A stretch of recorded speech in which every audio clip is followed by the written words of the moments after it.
NIA నిన్న 8 రాష్ట్రాల్లో 15 ప్రాంతాల్లో దాడులు చేసింది, తనిఖీలు చేసింది. అందులో షాకింగ్ నిజాలు బయటపడ్డాయి. అవేంటో బ్రేకింగ్ లో చూద్దాం.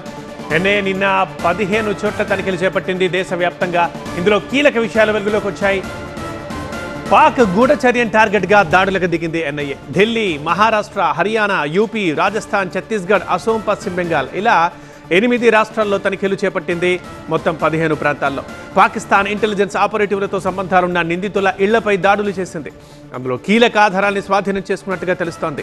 ఎలక్ట్రానిక్ గాడ్జెట్లు, కొన్ని కీలక డాక్యుమెంట్లు సీజ్ చేసినట్లు సమాచారం అందుతోంది. భారత్పై ఉగ్రవాద కుట్రకు సంబంధించిన ఆధారాలు లభించినట్లు ఎన్ఐఏ వర్గాలు చెబుతున్నాయి. గూఢచర్యం కోసం నిందితులు పాకిస్తాన్ ఆపరేటివ్ల నుంచి నిధులు పొందినట్లు అధికారులు గుర్తించారు. జాతీయ భద్రతకు సంబంధించి 2023 నుంచి రహస్య సమాచారాన్ని పాక్ ఆపరేటివ్లకు చేరవేసినట్లు వెల్లడైంది.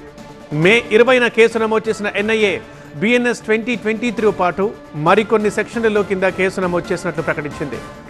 పాక్ ఆధారిత ఉగ్రకుట్రను ఛేదించేందుకు ఎన్ఐఏ దర్యాప్తుని ముమ్మరం చేసింది.